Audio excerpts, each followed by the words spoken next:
Welcome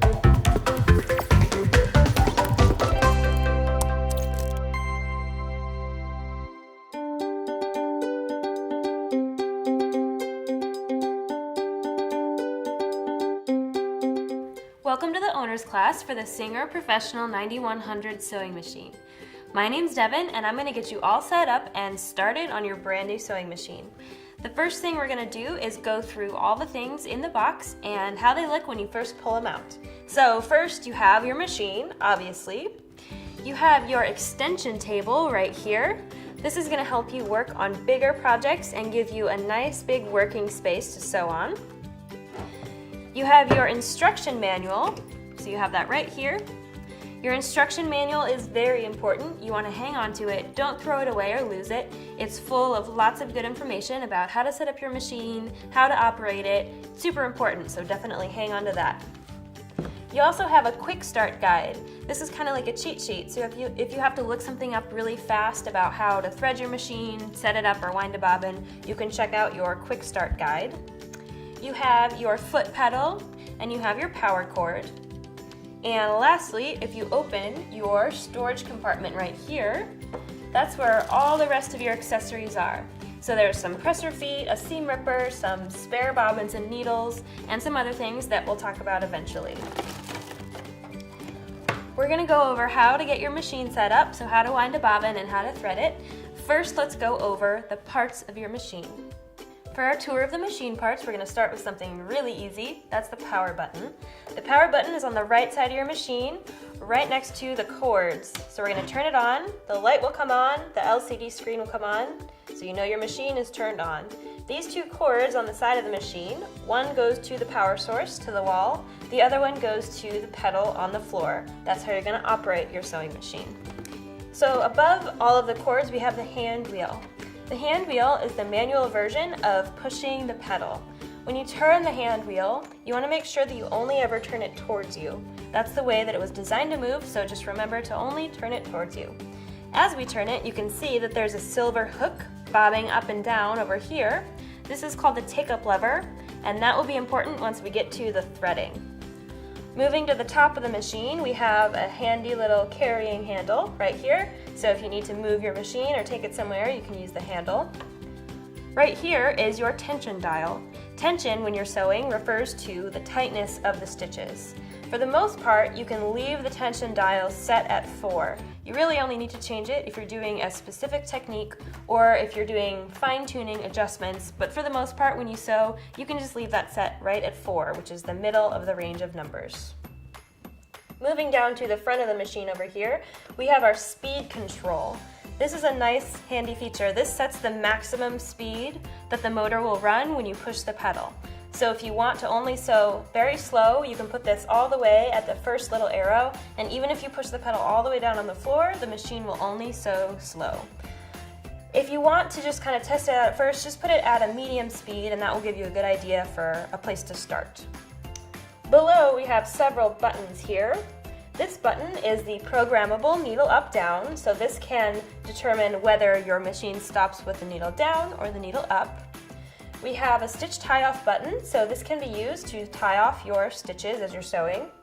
This is the reverse button, so we'll use that to back stitch, which is going to be how we secure our seams when we sew.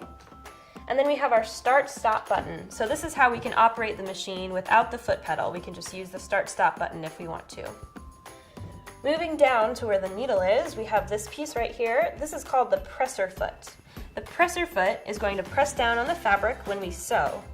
If you feel underneath it, there's some rough little pieces called the feed teeth or the feed dogs. These pieces grab the fabric and pull it through as you sew, and the presser foot presses down against it as you're sewing so that they have some leverage to be able to grab the fabric. If you reach through the machine right here, there's a lever that actually lets you raise and lower the presser foot. And it's kind of like park and drive. So when your presser foot is up, your machine is in park.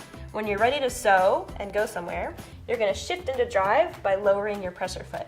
When you're all finished sewing, you're going to put it back into park by raising your presser foot. Coming over here, we have our front panel of our machine, and we are going to explore that in more depth in the next segment. Let's take a closer look at the front panel of our machine. We have an LCD screen here that's displaying what stitch your machine is set on and all the settings. And we have some more buttons underneath. This is kind of like the mission control center of your machine. This is how you tell it what to do. These buttons down here, all the numbers, are your direct select stitches. So this is how you choose some more common stitches that you'll probably use all the time. So you have your straight stitches, some zigzag stitches, a few stretch stitches, and a hem stitch. You even have your buttonhole right here. But this machine has over 400 stitches. So to access those other stitches, you have some pull-down menus at the bottom of the machine. So you'll see there's 3 different stitch menu cards that pull out. The way that you access these cards is by pushing the mode button up here. When the first light is illuminated, that's your direct selection stitches. When you push mode, that goes to the second menu, which is the very first card right here. Pushing that button again moves the light down to your decorative stitches, which is the next menu. And then finally you have your 2 alphabets right here. So there's the first alphabet and the second alphabet. So that's how you access all those stitches that your machine can do. The buttons directly under the LCD screen are the controls for your stitch length and width. So when you push these, this is your width control, so that's the wider and narrower, and here's your length, so longer and shorter. The machine will automatically go to the default length and width settings when you choose a stitch, but you can of course change them if you want to change them. If you do change them and you want to change back to the default, you can click back until the number is highlighted with a box around it. That's how you know it's the default setting. You'll notice over here I've put on my extension table. This can be really useful when you're working on projects such as a quilt. When you're piecing or quilting, it just gives you a really nice big flat workspace to sew in for larger projects.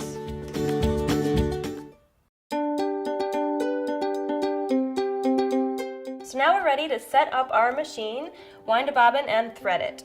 So first of all, the big picture, how a sewing machine works. There's an upper thread and there's a lower thread. So we're going to start by taking care of the lower thread. You want to open your bobbin compartment, which is this clear piece right here by the presser foot. And there's a slider to the right of it. We're going to slide it to the right. It's going to pop open and we're going to remove the cover. Inside you will find an empty bobbin. A bobbin is essentially a baby spool that we're going to put thread on.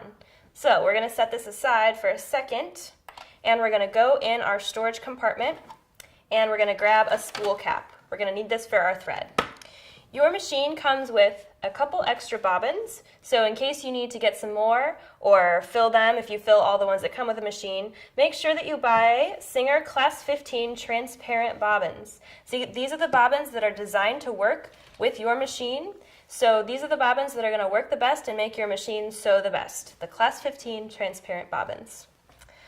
Okay, so we're going to take our thread, our sewing thread, and we're going to put it on the spool pin. That is a horizontal white bar that's on the top of the machine. And we're going to take the spool cap and we're going to put it right on the other end to keep our thread on the spool pin. Now if we look at the top of our machine, there are a few little diagrams that are going to help you remember how to thread your machine for both winding a bobbin and for sewing. So first we'll look at this little diagram. The dotted line is the thread path for winding a bobbin. I'm going to take my thread tail and I'm going to look at the diagram. You'll see the first stop is this little thread guide right here. So you can go behind it and just hook it right through that little guide like that.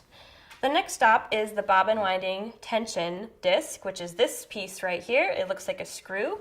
We're going to do just what the picture shows and we're going to bring the thread around it like this. It's very important that the thread goes under the head of the screw and above the washer. You should kind of slip it under the head of the screw and feel a little resistance on it. Once you tug on it, once it's under there, you know it's in the right spot. Now we're going to take our bobbin and look at the flat sides. There's a little hole in each side. You can just choose one of the sides. It doesn't matter which one. There's no top or bottom.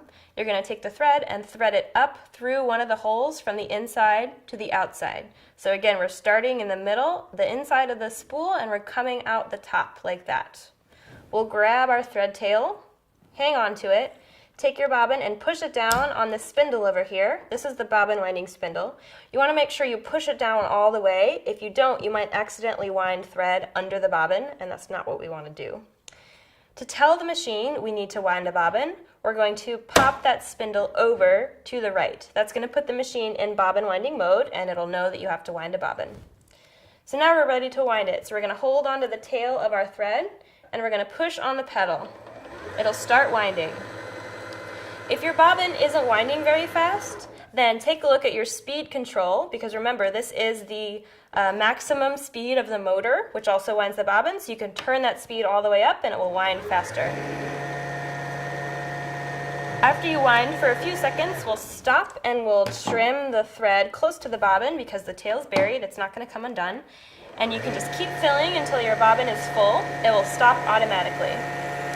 If you're only going to sew for a little bit, you can stop earlier, but if this is your first bobbin, you might as well fill it up all the way. Once you're finished, you're going to undo what you did, so you're going to pop this back over to the left, and you're going to take the bobbin off and cut the thread anywhere to separate it. And now you have a beautifully wound bobbin. The next thing we'll take care of is the upper thread. So for now, we're going to set our bobbin aside. We're going to unthread our thread from our bobbin winding path, and now we're going to thread the upper thread.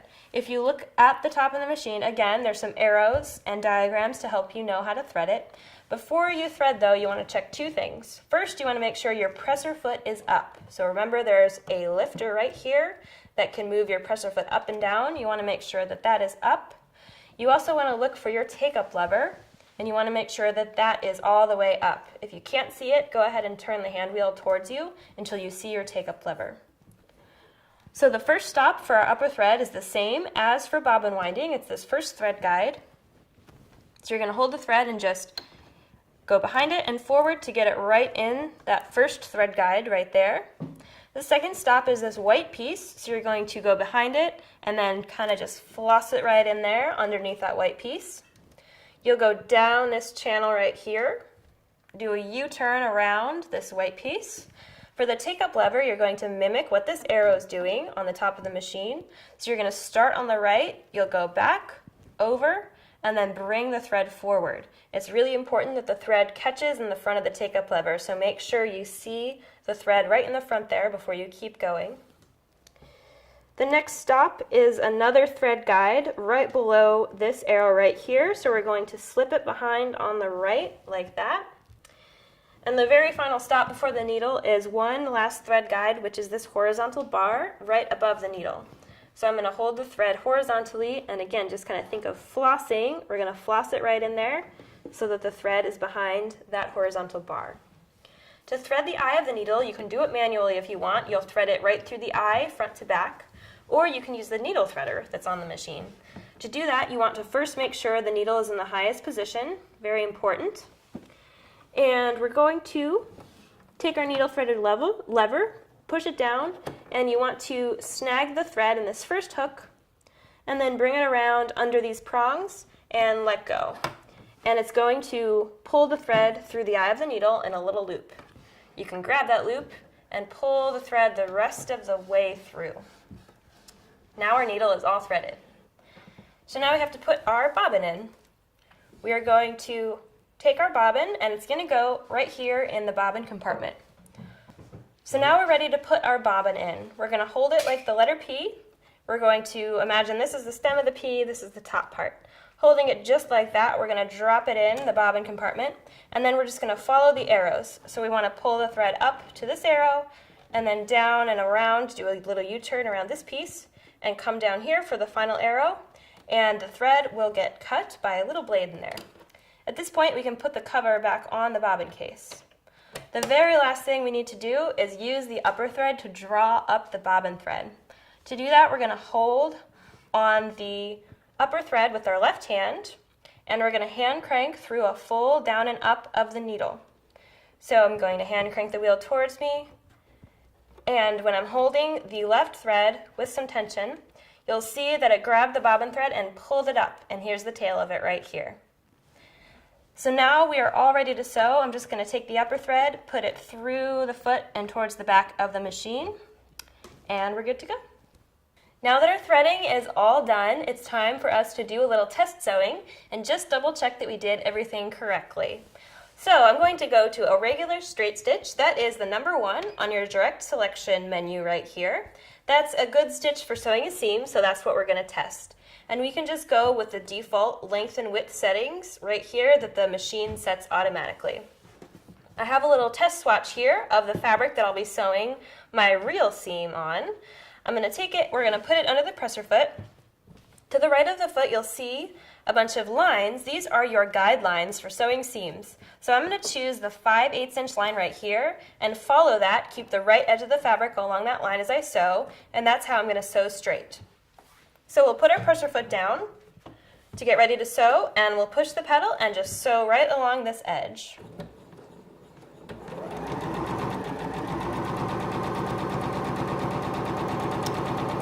Alrighty, when we get to the other side, we'll stop, lift our presser foot, and cut our thread on the thread cutter, and take a look at our stitches. Looks pretty good from the front, and we'll flip it over, and looks good from the back too. So it looks like our threading is good to go. If your stitching doesn't look quite like this, if it looks a little bit wonky, like maybe you have some loopy threads, or the back is starting to get all tangly and thread nest looking, then this might be a sign that you need to rethread. So if your stitching looks like this, you can go ahead and unthread the top and the bottom threads, and then rethread and give it another go at testing.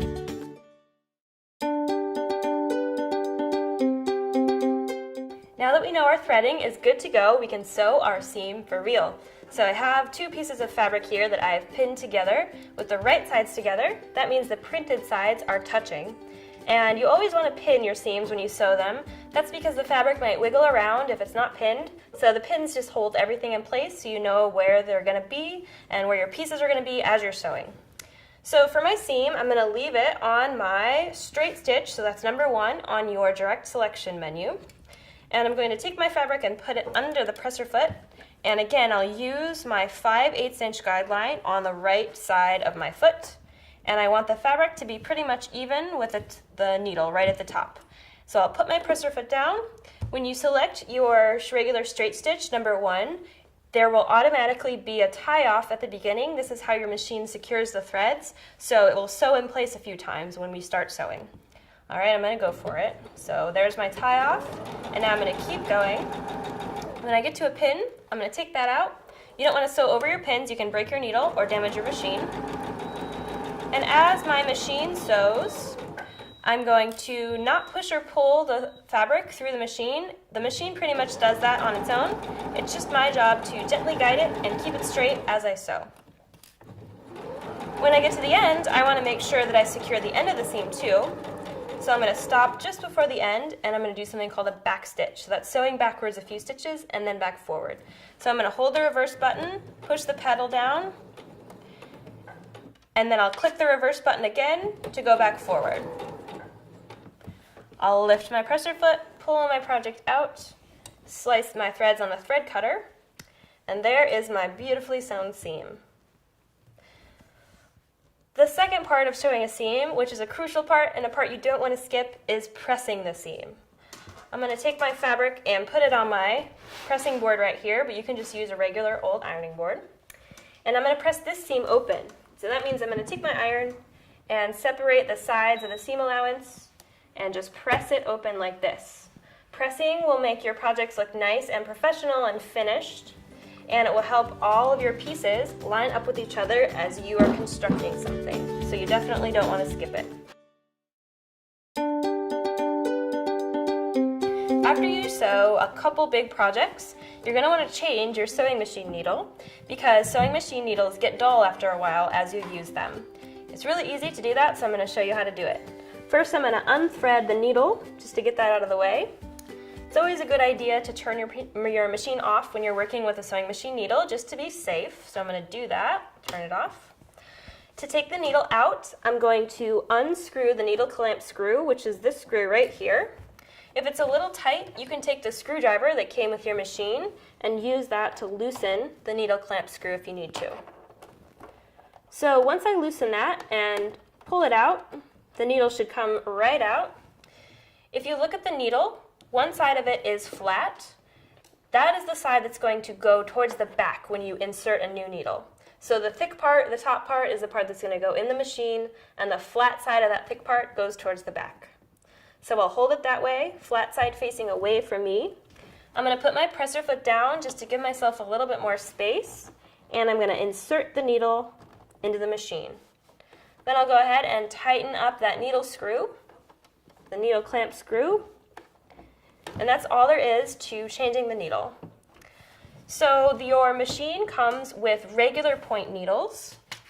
Those are appropriate for using on woven fabrics like this quilting cotton that we just sewed, or denim or other similar fabrics that are woven. If you want to try to sew some stretchy fabrics like t-shirts or sweatshirts or other knit fabrics, then you're going to want to get some ballpoint needles. Those are designed for sewing on knit fabric, so that's what you're going to want to use on those. And if you want more in-depth information about all the needles that are available, you can check that out on the Singer website.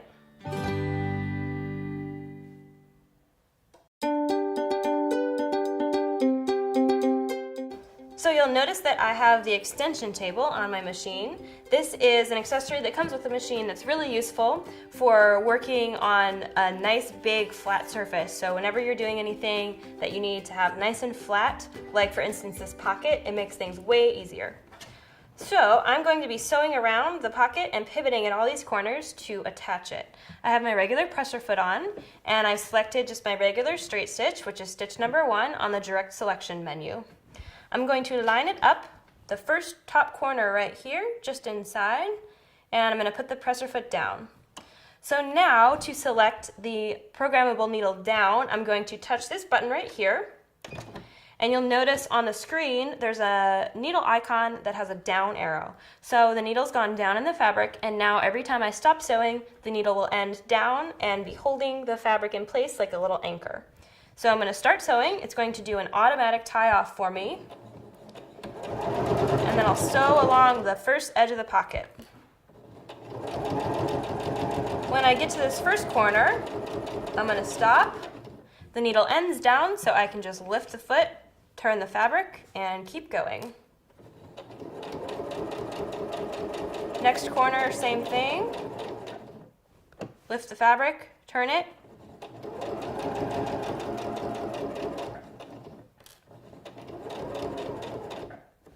Lift the fabric and pivot, and I don't even have to think about cranking the needle down. When I get to the end, I'll end with a back stitch. The needle will end down in the fabric, so to easily lift it, I'm just going to touch the programmable needle up-down button again. It's going to raise the needle. I'll lift my presser foot and pull out my fabric. And there is my beautifully sewn pocket with all of those pivots. Done super easy.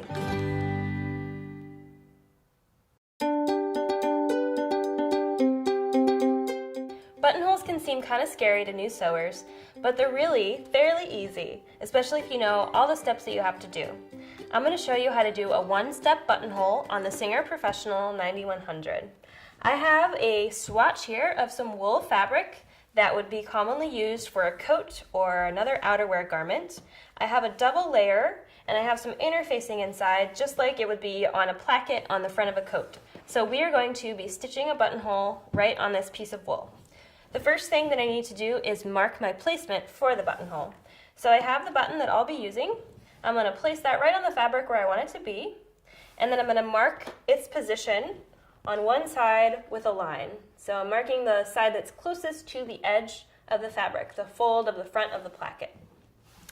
Once I have that first line drawn, I'm going to draw a second line, perpendicular, so I'm making a capital T shape. That's going to be my mark for how I do my buttonhole. So my fabric's ready, now I have to get my machine ready.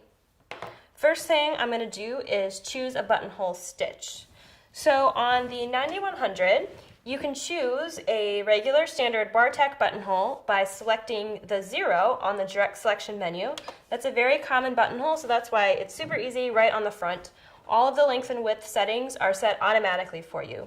There are several other buttonholes though. If you wanted to go to the second stitch menu by clicking the mode button and pulling out the first menu card, There's stitches 14 through 21. Those are all buttonholes. So you have some keyhole buttonholes, some round buttonholes, you even have a stretched buttonhole. So there's lots of buttonholes to play around with. We'll be doing a standard Bartek buttonhole, so the one on the direct selection menu. So once we choose that stitch, that's all we have to do, everything's set for us. We're going to find our buttonhole foot. The buttonhole foot looks like this. It has a picture of a button right at the top, and it's labeled with a D. So the way that this foot works, the button is going to fit in this upper compartment. So this slides up and down. It can fit a variety of size buttons. So we're going to open it up and place our button right inside, and then close it until the button is snugly held right in there. Down here is a metal pin, so this is how we're going to attach the buttonhole foot to our machine. So I'm going to take off the standard presser foot by pushing on the presser foot release lever right behind the needle right there. I will put this foot aside, and I'm going to put the buttonhole foot on the machine with the button to the back of the needle. So the button's behind the needle, and I'm going to put that pin right under the presser foot holder and gently lower the presser foot holder down until it snaps into place. You might have to move the foot around a little bit in order to find the place where it snaps in. I'm also going to pull down my buttonhole lever, which is this lever right here. You want to make sure you pull it down all the way, and you also want it to be in between these two prongs sticking out on the left side of your buttonhole foot. These prongs are how your machine is going to know when to turn around based on the size of the button, so it's important that this is all the way down and that's between those two prongs. Okay, so my machine is all set up. Now it's time to sew my buttonhole. I'm going to take my fabric and place it under the foot.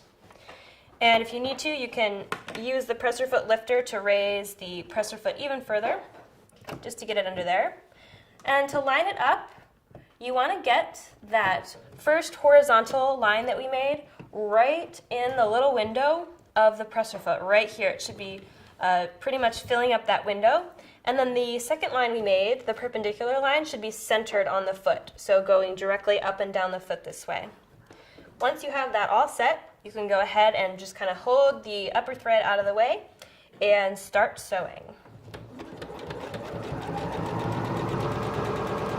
And the machine does all the movement. It's just your job to kind of manage the fabric, make sure it's not getting caught up on anything. This machine starts at the bottom and stitches up for the buttonhole, so just keep that in mind as you're lining up your fabric.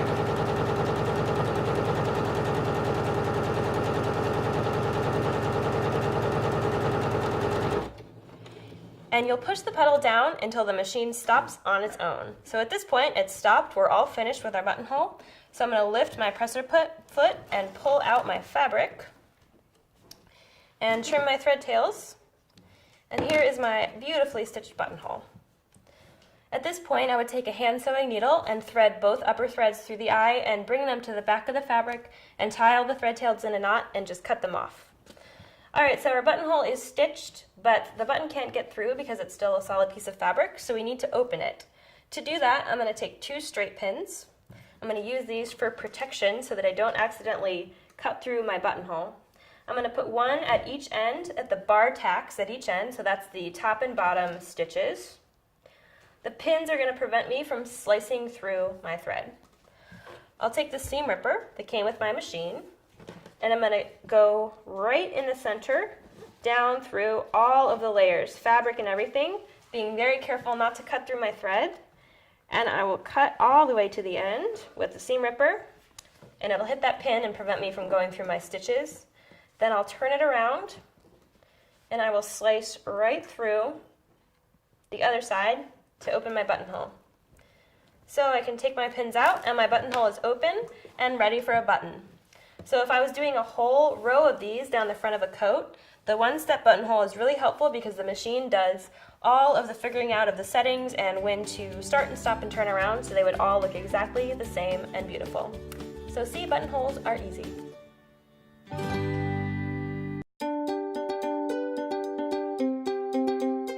When most people think of sewing on buttons, they think of something that takes a really long time and that you have to do by hand, and it's very tedious, but you can actually attach buttons with a sewing machine, and it's a lot faster and a lot easier.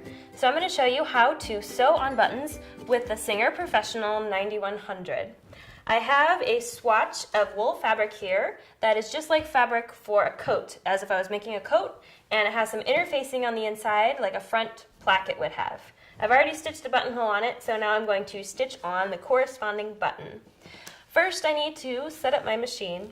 So I'm going to change my foot. So first I'm going to drop off the regular presser foot. While that's off, I'm going to go ahead and drop the feed dogs or the feed teeth. The reason I'm going to do that is because I want to attach my button stationary. I don't want the fabric to move, so I don't want the teeth grabbing the fabric and pulling on it. To do that, I'm going to take off my removable storage compartment. I'm going to reach behind the machine, and I'm going to switch the drop feed. So the feed dogs are actually going to drop below the needle plate, and they won't touch the fabric. Put my storage compartment back on. Now I'm going to attach my button sewing foot. So this looks like this. It has a little rubber gripper on it, so it's going to grip the button as I stitch it on.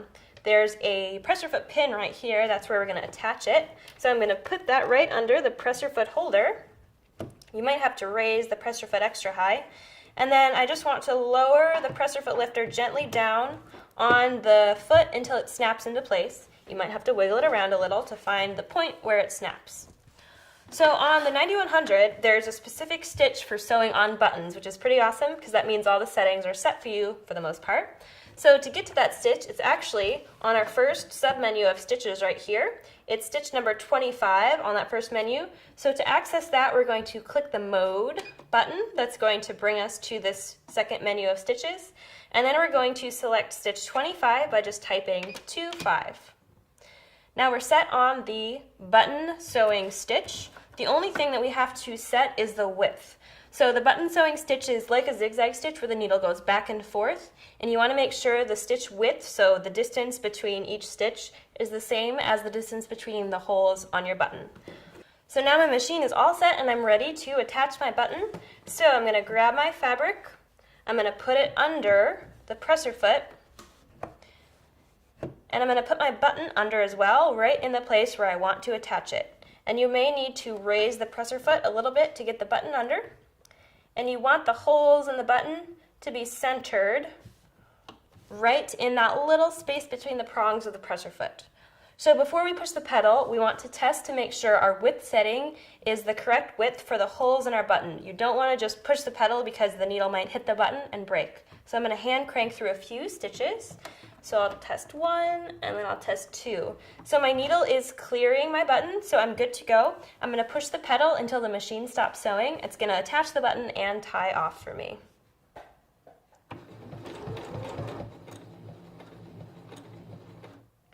Once the machine is done sewing, I'll lift the presser foot, pull out my fabric, and now I can trim the thread close to the button because my machine tied off for me, which was very nice of it.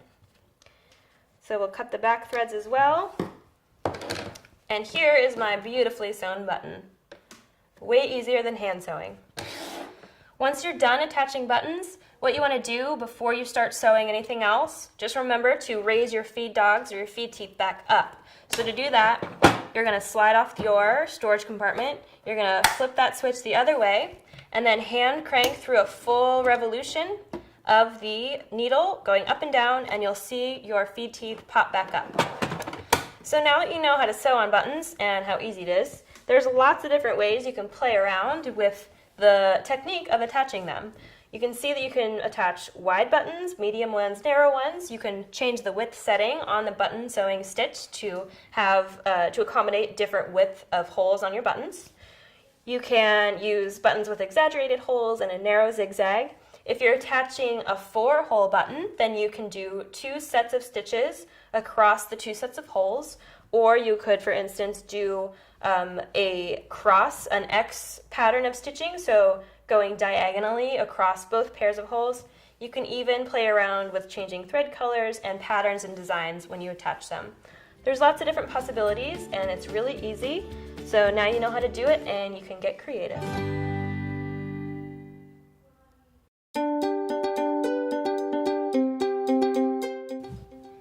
Zippers can seem kind of scary if you're a new sewer, but they don't have to as long as you know the steps involved in installing one. So I'm going to show you how to put in a centered zipper on the Singer Professional 9100, just like in this skirt in progress. Here we have a centered zipper right here. This is what we're going to go through the steps of doing. This is a very versatile thing to know how to do. You can use it in garments, obviously, like this one. You can also use it in tote bags and home decor projects. So it's really not scary at all. So let's go through the steps of doing a centered zipper. I'm going to start by sewing my two pieces of fabric together. So these are the two skirt back pieces. So these will be opened up and then the zipper will be installed right down the center. I've pinned the center back edge together and I have a different colored pin in to mark the position of the bottom of the opening, so as far down as the zipper is going to go. I'm going to start by basting, which is a temporary stitch, the top part of the seam, and then I'll sew for real a permanent stitch for the rest of the seam. So I'm going to set up my machine with a regular straight stitch, which is number 1, and I'm going to turn my length all the way up as high as it will go. And then I'm going to deselect the stitch fix. This is something automatic that is really convenient, but in this case, we don't want our stitch fix to happen because we don't want a back stitch or a stitch to be permanent at the top. We just want to start sewing. So we deselected the stitch fix button. I'm going to start at the top using my 5/8 inch seam guide right here on the right side. I'm going to put my presser foot down, and again, because this is temporary, we're just going to start sewing. I'm going to take out my first pin because I'm almost there. So as you sew, you just want to keep your fabric nice and straight. I'll take out my pins as I go so I don't sew over them and break a needle. When I get to my marker pin, I'm going to stop and I'm going to change to a regular stitch length. So that is going back down to the default length of 2.5, and I can remember that's the default because it's highlighted by a little box. I'm going to start by doing a back stitch, so I'll sew forward a few and then hold the back stitch button down to back up and then keep sewing. So now I'm going to sew all the way to the bottom, taking out my pins as I go, and at the bottom I'm going to do another back stitch. I'll lift my presser foot, cut my threads, and here is my center back seam. And now I'm going to go take it to the ironing boards and press it open. I just pressed my seam open and it's all nice and flat and crisp now. This is something you definitely don't want to skip. If you press your seam open, it means that your zipper installation is going to go way better. If you don't press your fabric, your zipper is not going to look very good and it's not going to go in properly. So definitely don't skip the pressing. Okay, so we are ready to attach our zipper. So I'm going to take my zipper that I have here. I'm going to unzip it a little ways. And I want to lay it face down, so that means teeth side down, right in the center of my seam right here. And I want to put the top of the zipper tape right along the top of the fabric. And I'm going to put in a few pins to hold it in place. So the part up here where it's unzipped, you still just want to get both sides of the teeth right along the seam. Put in a few pins just to hold it in place, like that. And then down here, we'll just keep centering the teeth. And I'm going to put a pin in the middle and then one pin near the bottom. When you put your zipper down on the fabric, remember to keep the pull facing up. This is going to make your life way easier in a couple steps. So have the pull sticking up towards the top of the skirt. So now I'm going to go back to my basting stitch. So that just means a really long straight stitch. So I'm going to touch stitch number 1, which it still is on. And I'm going to put the length all the way up. And if you touch the number 1 again, just remember to deselect the stitch fix because that will be selected automatically, and since this is a basting stitch, we want to be able to take it out later, so deselecting that just makes that easier. I'm going to also switch my presser foot to a zipper foot. So this is my zipper foot that came with my machine.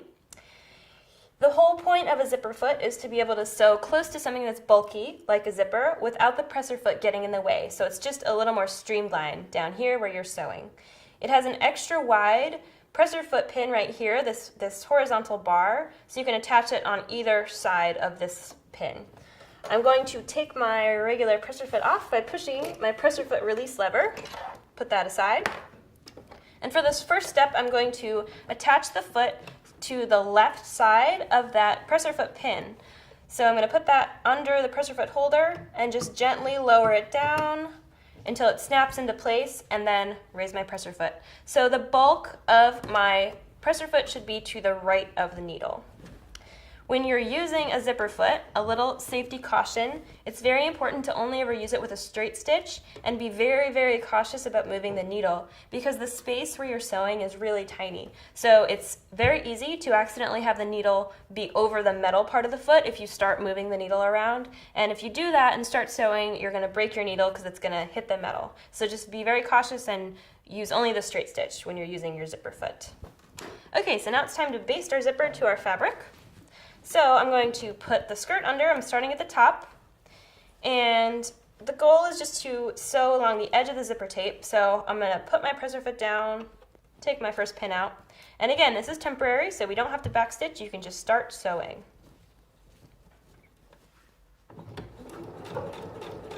Take this pin out. So when you get close to the pull, you're going to stop, crank your needle down into the fabric, lift your presser foot, and just zip up the zipper so the pull goes past the presser foot. If you try to sew right alongside the pull, the width of the pull and the size of it will kind of push your needle and your foot over, and your stitching line will go a little wonky. So just zip the pull right past, and you will prevent that from happening. So now I can just keep basting, taking my pins out, making sure my zipper stays centered on the seam until I get pretty much to the bottom. Right there. I'm going to lift my presser foot, cut my threads, and now I'm just going to flip the whole thing around. So I'm starting at the bottom of the zipper, and I'm going to baste up the other side to make sure that side of the zipper is held as well. This side's a little bit faster because you don't have those pins to take out. And again, when you get close to the pull, you'll end with your needle down, you'll lift your presser foot and just push the zipper right past it. Lower your presser foot and keep sewing. Okay, so my zipper is now basted on. The reason we basted the zipper on first is because now we're going to top stitch from the right side of the skirt so that we can see our good side, the good side of our skirt as we sew, and the basting stitches hold the zipper in place. Since we can't really watch it as we're sewing, since we're sewing from the other side, the basting stitches just make sure that your zipper is not going to move around and it's going to stay nice and centered. So we need to go back to a regular length stitch, so that is staying still on the stitch number 1 and just going back down to 2.5 stitch length. I'm going to place my skirt under the foot, and I've marked on my fabric where the bottom of my original basting stitches are. So remember when we basted the seam together and stopped and did a back stitch? So I marked that on the fabric. So this is where I'm going to set up and start sewing. You want to make sure that this point is not anywhere near the bottom zipper stop because that's metal, so you don't want to sew over that. You want to make sure you're not sewing over that stop.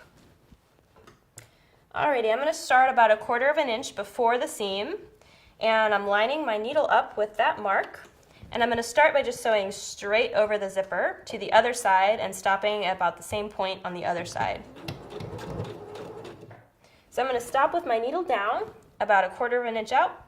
I'm going to lift my presser foot and pivot the fabric, and I'm going to be top stitching all the way along this edge of the zipper. And so the goal here is to just use your zipper foot and just kind of glide along the seam. You want to keep the left edge of the presser foot lined up with that center seam and just stitch the whole way. When you get close to your pull, it's going to be the same idea as the other times. We'll stop with our needle down, we'll lift our presser foot, and we'll reach under our fabric, find our zipper pull, and just push it past the presser foot. And if you need to, you can raise the presser foot even further to be able to get that pull past it. We'll lower our presser foot and keep going. When we get all the way up to the top, this is our permanent seam, so that means we're going to do a back stitch, and we'll pull our project out. Okay, so that was the first side of the zipper. It's all nice and top stitched now with our matching thread. So now we need to sew up the other side of the zipper in the same way.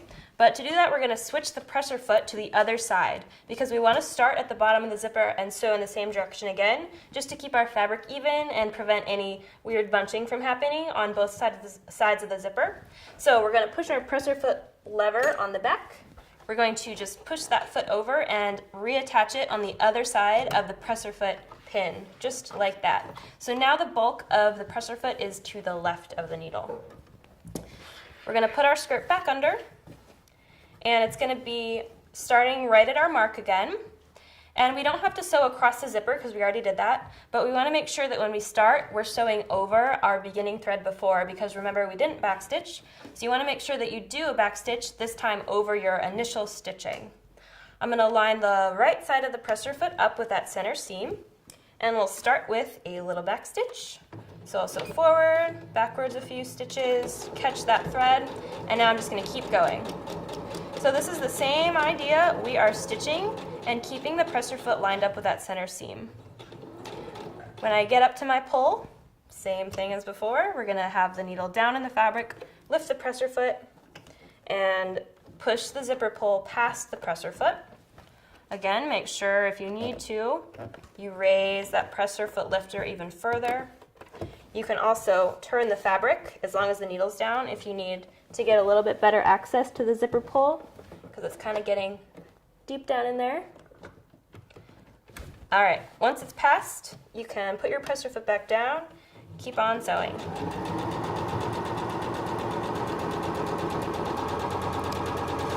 Alrighty, so when we get to the top of this side, we will do a back stitch again, just like before. Raise our needle, lift our presser foot, pull out our skirt, cut our threads. All right, so our zipper is all done sewing-wise. So I'm going to trim my thread tails just to make it a little neater. And at this point, you could go ahead and take out the basting stitches that you used to attach the zipper to the skirt. And then you can do the most exciting part, which is removing the initial basting stitches in that center seam. So you can take your seam ripper and just slip it under the fabric like this and slice right through your stitching. It should go pretty easily right along the center of the seam, like this. And that will reveal your awesome zipper. Make sure you don't cut through your bottom stitches right there. And there we go. Not so bad at all.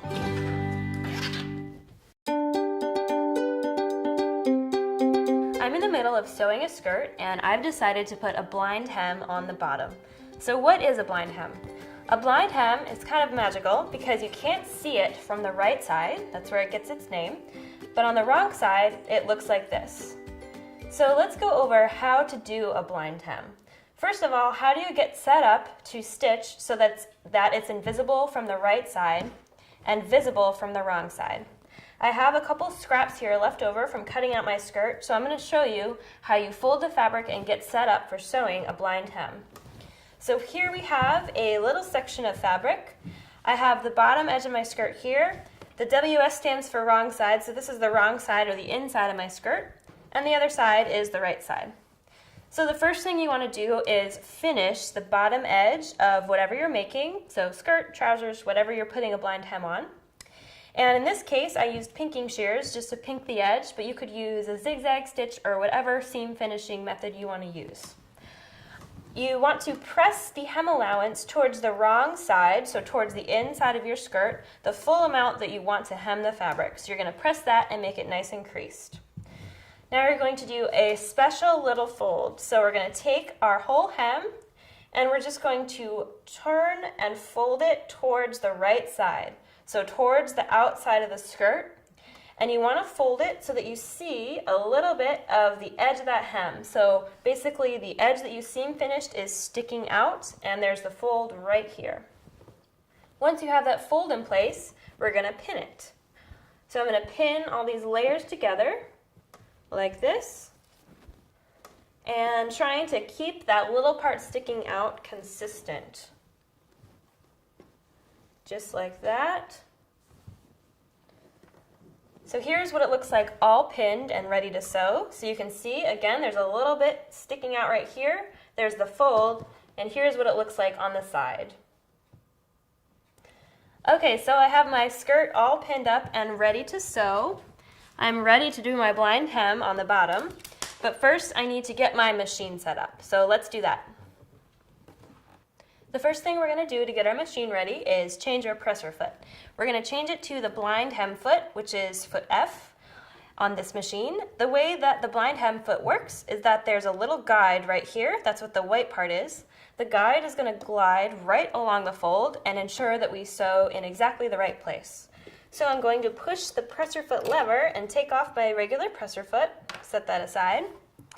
And this blind hem presser foot's going to attach pretty much in the same place, right on that pin right there. So I'm going to slide that under the presser foot holder and gently lower it until it snaps into place. So now I need to select the blind hem stitch, which is stitch number 9 on your direct selection menu. So I'm going to select that right there. And I'm also going to remove the accessories tray, the removable storage compartment, because that'll just make it easier to sew around the circle of the skirt. All right, so we're going to put the skirt under the foot with the folded side up. So I have my extra little bit of finished edge sticking out to the right, and I have my fold here.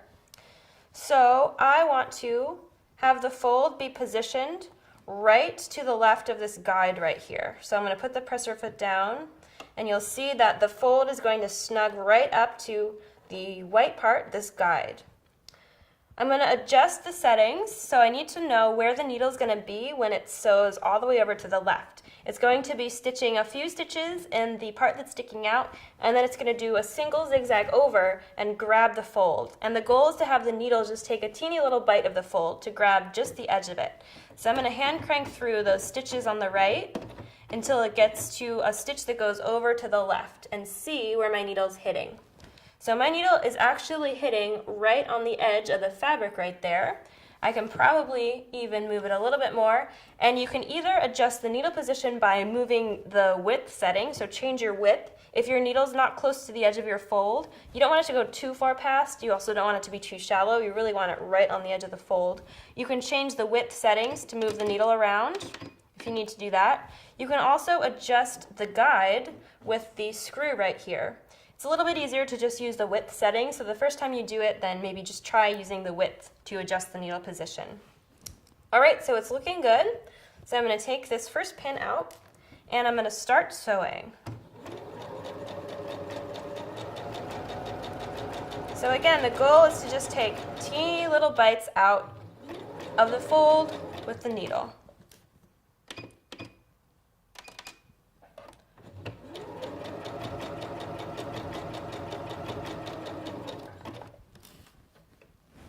And as you go, you can keep turning the skirt.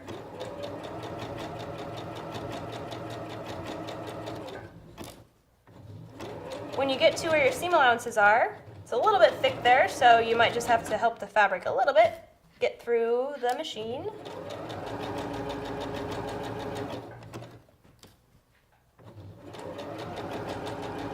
And it's your job to just keep that fold right along the guide.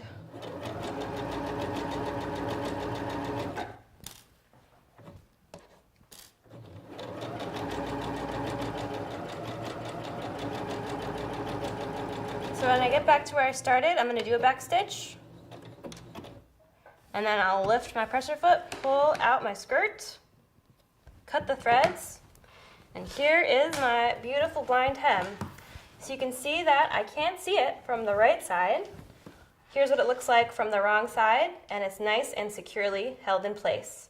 So the last thing you'd want to do is give it a nice press, and you are all finished. If you want more info on how to sew a blind hem, you can check out the Singer website and get it there.